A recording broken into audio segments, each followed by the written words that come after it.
வணக்கம். என் பேர் ரவிச்சந்திரனுங்க.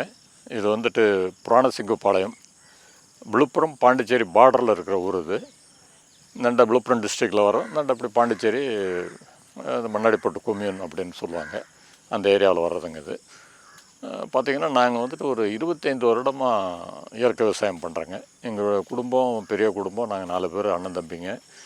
அதில் எல்லாமே லாஸ்ட்டு 2 இயர்ஸ் வரலுமே அதுதான் குடும்பம் எல்லாம் ஒன்றா தான் பார்த்துட்ருக்குறோம். இப்பயும் கூட பார்த்துட்டு தான் இருக்கிறோம். ஆனால் என்னால் முடியலைங்கிறதுனால அவங்கவுங்க இப்போ தனித்தனியாக பிரித்து பார்க்க சொல்லி பண்ணிகிட்ருக்குறாங்க. அப்படி ஒருத்தர் ஒன்று இப்போ பார்க்குறாரு, மீதியெல்லாம் இன்னும் கொஞ்சம் கொஞ்சமாக எடுத்து பார்த்துட்ருக்குறாங்க. நம்ம பண்ணுறது பூரா இங்கே பார்த்தோம்னாக்கா இந்த ஏரியாவில் இருக்கிறது 13 ஏக்கருங்க. இதில் வந்துட்டு கம்ப்ளீட்டாக ஒரு 10 ஏக்கருக்கு கரும்பு. இந்த கரும்புலேருந்து வெல்லம் நாட்டு சக்கரை தயாரிக்கிறோம். இதை நம்ம 25 வருஷமாக நம்ம இயற்கை விவசாயம் பண்ணிகிட்டு இருக்கிறனால நம்ம 2011 தான் இந்த மாதிரி வெல்லம் நாட்டு சக்கரை தயாரிக்க ஆரம்பித்தோம். ஏன்னா அது வரலும் ட்ரையல் அண்ட் எரர், ஏதோ பார்த்தோம் ஏதோ செய்தோம் அப்படிங்கிறது தான் இருந்தோம். 2004 நம்மாழ்வார் நம்ம வீட்டுக்கே வந்திருந்தாங்க. நான் ஒரு 4 நாள் இங்கேயே தங்கியிருந்து அவங்க நிறைய ட்ரைனிங் எல்லாம் சொல்லி கொடுத்தாங்க. அதுக்கப்புறம் தம்பி வந்துட்டு சின்ன தம்பி தான் இது எல்லாமே இருந்து ஆரம்பித்தவர். அதுக்கப்புறம் பார்த்தோம்னாக்கா பாலேக்கருடைய தொடர்பு 2010 கிடச்சிது. அப்புறம் அவருடைய மெத்தடில் போனால் நல்லா இருக்குது அப்படின்றதுனால அது வரலாம் இந்த பஞ்சகாவியா அந்த மாதிரி இதெல்லாம் டைப்லலாம் பண்ணிகிட்டு இருந்தோம். பாலேக்கர் வந்ததுக்கப்புறம் சஸ்டைனபிள் அக்ரிகல்ச்சராக இருக்கணும், நம்மளே இங்கே இருக்கிறது நம்ம இதுலேயே இருக்கணும், நம்ம வெளியிலேருந்து எதையும் எடுத்துகிட்டு வரக்கூடாது, நாட்டு மாடுகள் இருக்கணும் அப்படிங்கிறத வலியுறுத்தினார். அதுக்கப்புறம் தான் நாட்டு மாடுகள்லாம் 2011 இருந்தால் நாட்டு மாடுகள் எல்லாத்தையுமே வச்சுருந்துட்டு அதில் வர்றதை வச்சு தான் நம்ம பண்ணிகிட்ருக்குறோங்க.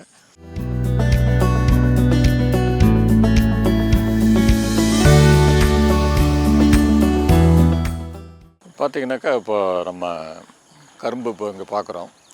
இது இப்போ கிட்டத்தட்ட ஒரு மாதம்தான் ஆயிருக்குன்னு வச்சுக்கோங்களேன். வெட்டி இப்போ திருப்பி ரிட்டர்ன் வருது. இப்போ அதில் பார்த்திங்கன்னா ஒரு பக்கத்தில் சோளம் இருக்கிறது, இந்தாண்ட பார்த்திங்கன்னா பசுந்தாள் உரம் இருக்கும், நம்ம நடுவில் கரும்பு இருக்கிறதுங்க. இது என்னென்னா இந்த நம்ம இதை வெட்டின கரும்பினுடைய சோலைகள் பூரா அந்த இடத்துல இருக்கிறதுங்க. இது பாரு பார்த்திங்கன்னா 8 அடி காலுங்க. ஒரு வரிசைக்கு வரிசை அப்படியே பார்த்திங்கன்னா 8 அடி. அதாவது ஒரு காலுக்கு ஒரு கால் பார்த்திங்கன்னா 8 அடி. வரிசையில் ஒரு பயிருக்கு ஒரு பயிர் 2 அடி கணக்கு அவர் சொல்கிறது பாலேக்கருடைய மெத்தடில் தான் நம்ம பண்ணிகிட்ருக்குறோங்க. பெருசாக நம்ம இயற்கை விவசாயம் அப்படின்னாக்கா நம்மளுக்கு மெயினாக அவர் ரொம்ப எளிமையான முறையில் நம்மளுக்கு சொல்லிக் கொடுக்குறாருங்க. ஜீவாமிர்தம், கனஜீவாமிர்தம், பீஜாமிர்தம். இதுதான் பீஜாமிர்தங்கிறது விதை நேர்த்தி, கனஜீவாமிர்தங்கிறது வருடத்துக்கு ஒரு தடவை நம்ம என்ன கொடுக்குறோமோ அந்த உரங்கள். ஜீவாமிர்தங்கிறது 15 நாளைக்கு ஒரு முறை நம்ம தண்ணியில் விடுறது. இதுதான் இதில் பெருசாக வேறு எதுவுமே இயற்கை விவசாயத்தில் கடினமான வேலைகள் கிடையாதுங்க. ஆனால் ஆட்கள் தான் இங்கே பிரச்சனை வேணும். ஆட்கள் இருந்ததுன்னா கொஞ்சம் கூடுதலாக பண்ண முடியுது.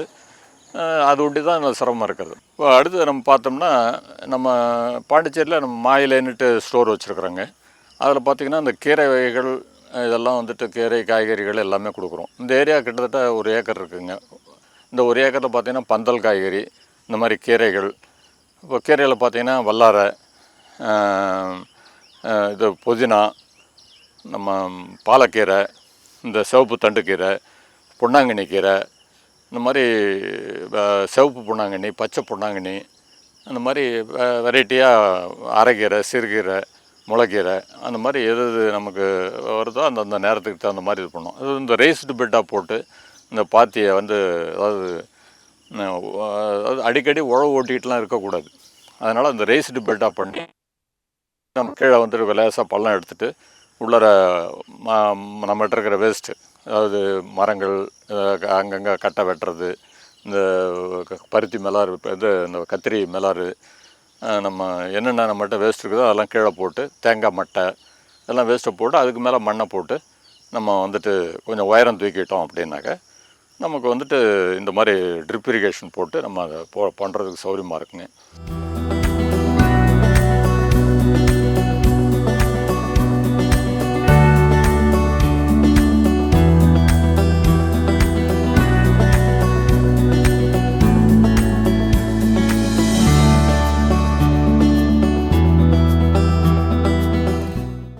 நாட்டு காய்கறியில் கத்திரி, வெண்டை இதெல்லாம் எப்பயும் இருக்கிற மாதிரியே அப்படியே பார்த்துக்குறோங்க.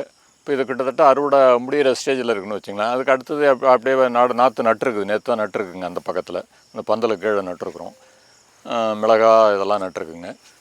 இப்போ இந்த இடத்துல கத்திரி வந்துட்டு கிட்டத்தட்ட 6 மாதத்து வரலும் நம்ம வச்சுருக்க முடியுங்க, ஒரு தடவை செய்துட்டோம் அப்படின்னாக்கா.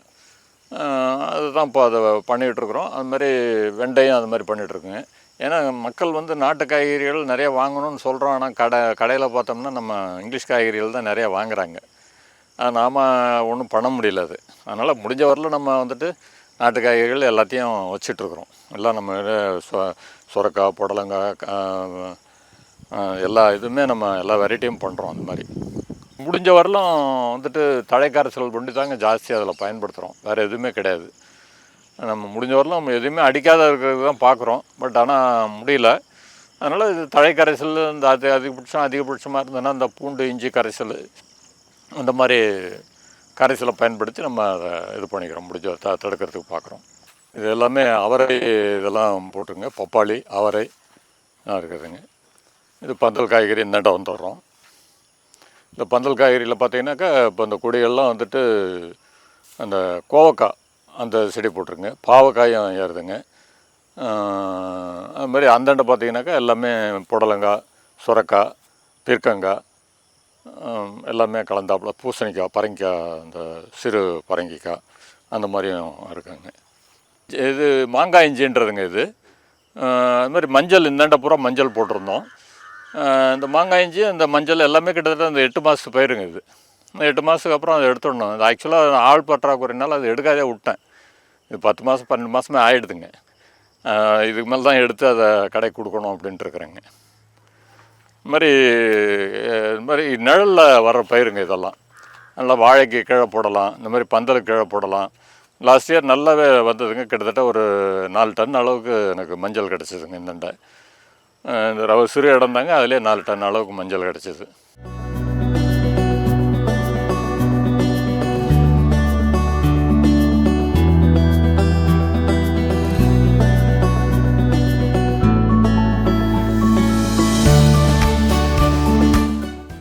புடலங்காய், சுரக்காய் இதெல்லாம் வந்துட்டு சின்ன கிராப்பு இதை போட்டிருக்குறோம். இப்போ இது இடையிலே பார்த்தீங்கன்னாக்கா இதெல்லாம் வந்துட்டு தக்காளி, அந்தாண்ட மிளகாய் இந்த மாதிரி மாற்றி மாற்றி நட்டுருக்குறோங்க. இதெல்லாம் தக்காளி நட்டுருக்குதுங்க. எல்லாமே நம்ம விதைக்கான்ட்டு விட்டு அதை எடுத்து தனியாக அந்த சுரக்காயோ புடலங்காயோ எல்லாமே நம்ம விதைக்காக தனியாக விட்டு அதுலேருந்து தான் எடுத்து நம்ம பண்ணிகிட்ருக்குறோங்க. ஒவ்வொரு சீசனில் ஒவ்வொரு மாதிரி இருக்குங்க. இந்த சீசனுக்கு புடலங்காய் நல்லா இருக்குங்க. கொஞ்சம் அடுத்த இன்னும் ஒரு மாதம் போச்சுன்னா அப்படி பீர்க்கங்காய் நல்லாயிருக்கும். இப்போ அறுவடை முடிகிற ஸ்டேஜ். மீதெல்லாம் இப்போ அடுத்த அந்த ஏரியாவில் போட்டிருக்குறோம். இப்போ தான் இது அறுவடை முடிகிற ஸ்டேஜ்னால கம்மியாக இருக்கிறது இங்கே இருக்கிறது. ஏன்னா நம்ம காய்கறி சாப்பிட்றதோ இல்லை பூச்சி மருந்துகள் இல்லாத, இந்த ஃபெர்டிலைசர் இல்லாத வெறும் எல்லாமே வந்துட்டு மென்யூர் இயற்கை உரத்தில் வரக்குள்ளார அந்த குவாலிட்டி நல்லா இருக்குங்க. சாப்பிட்றதுக்கு நல்ல ஒரு டேஸ்ட் இருக்கும். கீப்பிங் குவாலிட்டி இருக்கும். நாள்பட ஒரு 2 நாள் 3 நாள் வச்சுருந்தாலும் அந்த காய்கறிகள் வீணாகாது. 4 நாள் வச்சுருந்தால் தாங்கி அது இது இருக்கும். அதுதான் பெரிய இதுங்க, அதில் அட்வான்டேஜ்.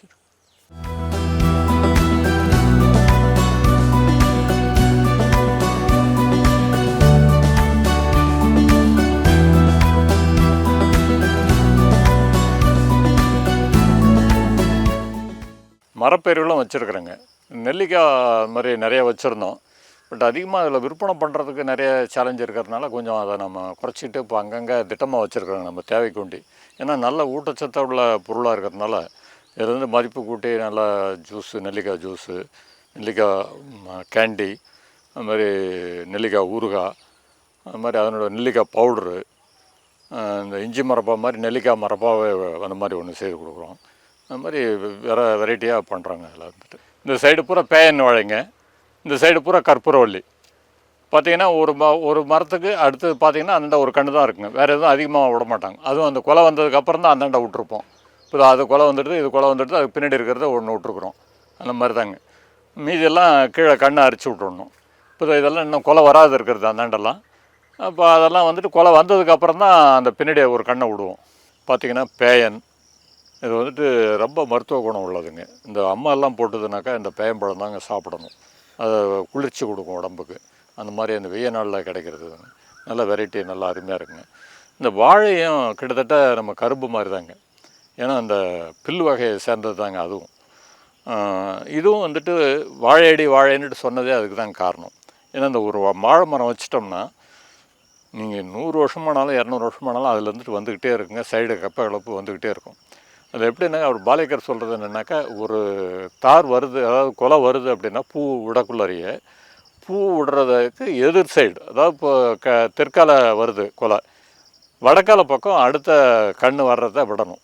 அது நல்ல திறமையான கண்ணை ஒண்டி பார்த்து விடணும். மீதி எல்லாத்தையும் எடுத்துடணும். அப்போ அது மாதிரி அது வந்துட்டு எப்போ பூ விடுதோ அதுக்கு பக்கத்தில் எது வந்துட்டு நல்லா வீரியமாக இருக்குதோ அந்த கண் அதேமாதிரி அதுக்கு எதிர் சைடு. அப்போ மரமும் சரி தான், ஒரேடியாக வந்துட்டு அடியோட வெட்டக்கூடாதுங்க. கைக்கு எட்டின தூரத்தில் அந்த கொலையை வெட்டிட்டு, கைக்கு எட்டின தூரத்தில் வெட்டிட்டு அப்படியே விட்டுடணும். விட்டோம்னா அந்த மரத்தில் இருக்கிற தண்ணி, அந்த இருக்கிற சத்துக்கள் பூரா அதை எடுத்துக்கும். அப்போ தண்ணி பாய்ச்சவே வேண்டியதில்லை. அதில் அது ஆட்டோமேட்டிக்காக அதனுடைய இது வந்துக்கிட்டே இருக்குங்க.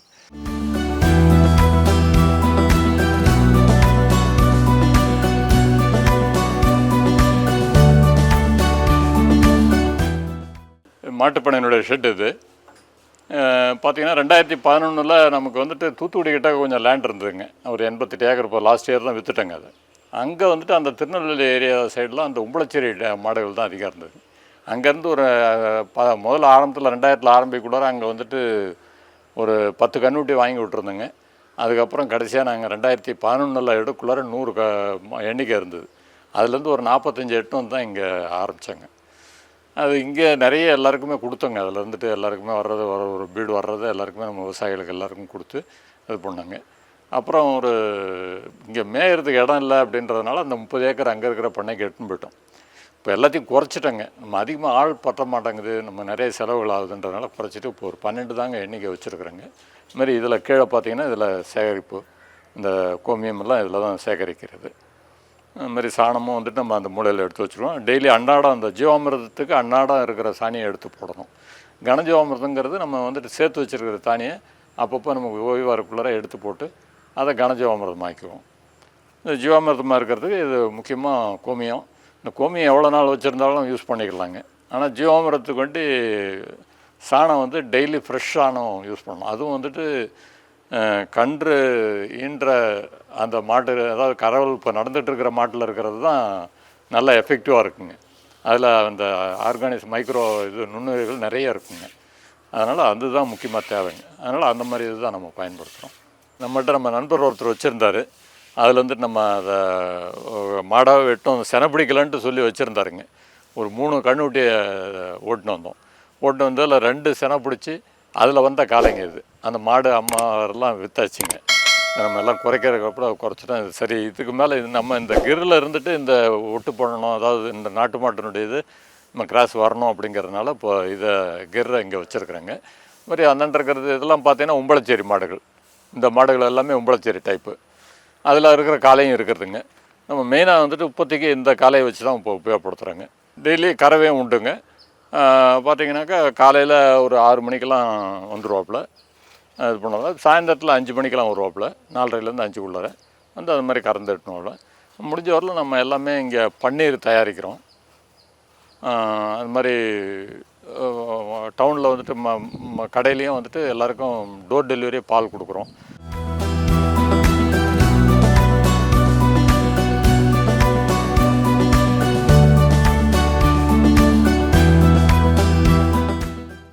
ஆக்சுவலாக பார்த்திங்கன்னா இதில் வந்து ஒரு 2 ஏக்கர் மணிலா போட்டிருந்ததுங்க. இந்த மணிலாவில் இடையில வந்துட்டு கால் அப்படியே வரிசையாக இதில் வந்துட்டு இது வெள்ளை சோளன்றது இது. அதனால பார்த்திங்கன்னா ஹைட்டாக இருக்கிறது அதெல்லாம் வந்து இருங்கு சோளம் அப்படின்வாங்க, சிவப்பு சோளம். அந்த சிவப்பு சோளங்க அது. இது மெயினாக வந்துட்டு இதில் அறுவடை பண்ண முடியும்னு பார்த்தா இந்த இடம் அறுவடை பண்ண முடியல இதில். என்ன காரணம்னா எல்லாம் வந்துட்டு நம்ம அந்த பிஞ்சு வரக்குள்ளாரையே குருவி வந்து உக்காந்துடுது. ஃபுல்லாக எல்லாமே சாப்பிட்டுடுது. மணி பிடிச்சி வந்துட்டுருக்குங்க. பட் மேலெல்லாம் பாருங்கள் அதுக்குள்ளே சாப்பிட்டுடுது. மணி வந்திருக்கிறது அந்த பசுமையாக இருக்குள்ளே சாப்பிட்டுடும். காஞ்சதுனா தான் நம்ம எடுக்க முடியும். அது வெள்ளையாக வரும். இது பச்சையாக இருக்குது, இப்போ அது வெள்ளையாகிடும். அந்த காஞ்சதுன்னா நல்லா வெள்ளையாக இருக்கும் அது. இப்போ இதெல்லாம் சுத்தமாக சாப்பிட்டுடுது. அதனால் நம்மளால் எடுக்க முடியல அதை. சரி இருக்கட்டும், நமக்கு அதுவும் ஒரு இது இருக்கட்டும், நமக்கு வாழ்வாதாரமாக அது ஏதாவது சுற்றுச்சூழலுக்கு அது முகுந்த குருவிகள் இல்லைனாலும் நம்ம இந்த பூச்சிகளை கட்டுப்படுத்த முடியாது. இந்த சைக்கிளிக் சொல்லுவாங்களே, அந்த மாதிரி சைக்கிளிக்கில் உணவு சங்கிலியில் அதுவும் நமக்கு தேவைப்படுற ஒரு இதாக இருக்கிறது. அதனால் இது பாட்டு இதுவும் இருக்கட்டும், நம்ம கிடைக்கிறப்ப அதை எடுத்துக்குவோம், கிடைக்காதப்போ விட்டுடுவோம் அப்படின்னு சொல்லிட்டு கரெக்ட் பண்ணுறோம். இந்த தட்டு நம்மளுக்கு மாட்டுகளுக்கும் சாப்பிட்றதுக்கு சௌகரியமாக இருக்கிறது. அடுத்தது நமக்கு மக்குக்கும் நமக்கு தேவைப்படுது. அதனால் நமக்கு ஏதோ ஒரு விதத்தில் எல்லாமே பயன்படுது. அப்படி தான் இறைவன் படைச்சிருக்காரு. அதுதான் நம்மளுக்கு உண்மை. அது இயற்கையாக இருக்கணுங்கிறது இதுதான். இது வேறு ஒன்றும் இல்லை. இன்னைய வரலும் நம்ம கிருஷ்ணாஸ் ஆர்கானிக் ஃபார்ம்ன்றது எங்களுடைய குடும்ப இதுங்க. மாயிலைன்னுட்டு பாண்டிச்சேரியில் கடையும் வச்சுருக்குறாங்க. ஏன்னா இந்த ப்ராடக்டை வந்து லாபங்கள் வரணும் அப்படின்னா நேரடியாக விற்பனை பண்ணக்குள்ளார தான் அதுக்கு நமக்கு கிடைக்குது அப்படிங்கிறதுனால அந்த ஒரு கான்செப்டில் அப்புறம் என்னுடைய டாக்டர் பெரியவங்க வந்தாங்க. அவங்கள வச்சு தான் அதெல்லாம் இது பண்ணோம். அது இல்லாத நம்ம வந்து ஃபார்மர் ப்ரொடியூசர் ஆர்கனைசேஷன்ட்டு சுவாசம் குளோபல் ஃபார்மர் ப்ரொடியூசர் ஆர்கனைசேஷனும் வச்சுருந்தோம். இப்பயும் இருக்கிறது. பட் நான் முழுமையாக அதை பார்க்க முடியல, எனக்கு வயசாகிட்டதுனால நான் பார்க்க முடியாது. என்னுடைய நண்பர்கள் என் கூட இருந்தவங்கள அவங்க பார்த்துட்ருக்காங்க. ஒரு 65-70 விவசாயிகளுக்கு இந்த இயற்கை விவசாய சர்டிஃபிகேஷன் வாங்கியும் கொடுத்துட்ருக்கோம். சுவாசம்ன்ற பேர்லேயே வாங்கி கொடுத்துட்ருக்குறோம், குரூப் சர்டிஃபிகேஷனாக. அந்த மாதிரி இப்போ பார்த்திங்கன்னா காய்கறிகள் இந்த 10 ஏக்கர் போக மீதி பார்த்திங்கன்னா காய்கறிகள், பந்தல் காய்கறிகள், நாட்டு காய்கறிகள் இதெல்லாமே நம்ம பண்ணுறோம். அது இல்லாத கீரைகள், எல்லா கீரை வகைகளும் நம்ம பண்ணிகிட்ருக்குறோம். ஒரு ஏக்கரில் மற்ற பயிர்கள் ஒரு 1.5 ஏக்கர் 2 ஏக்கருக்கு வரும். அது மற்ற பயிர்கள் ஏதாவது சிறுதானியங்கள், இது உளுந்து, பச்சைப்பயிறு, மாதிரி எண்ணெய் வித்துக்கள், மணிலா, எள்ளு, இதுமாதிரி கேழ்வரகு, இந்த மாதிரி எல்லா வித பயிர்களும் கலந்தாப்பில் அப்பப்போ சீசனுக்கு தகுந்த மாதிரி மாற்றி மாற்றி செய்துட்ருக்குறோம்.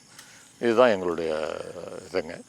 எல்லாமே நம்ம முடிஞ்சவரையில் நம்ம மதிப்பு ஊட்டி நம்மளே தாங்க விற்றுருக்கோம். எதையும் நம்ம வந்துட்டு ஹோல்சேலில் போய் கொடுத்துட்ருக்கிறது கிடையாது. இந்த வெள்ளை நாட்டு சக்கரை ஒண்டி கொஞ்சம் அதிகப்படியாக செய்கிறதுனால அதை ஒண்டி நம்ம ஹோல்சேலில் கொடுக்குறோங்க. அதுலேயே கூட பார்த்தீங்கன்னா ஒரு 25-30% தான், 70% நாங்கள் ஓன் இதுலேயே எங்களுக்கு கொடுத்துட்ருக்குறோங்க. பாண்டி பாட்காஸ்ட் யூடியூப் சேனலை சப்ஸ்கிரைப் செய்யுங்க. ட்விட்டர், ஃபேஸ்புக், இன்ஸ்டாகிராமில் தொடருங்க.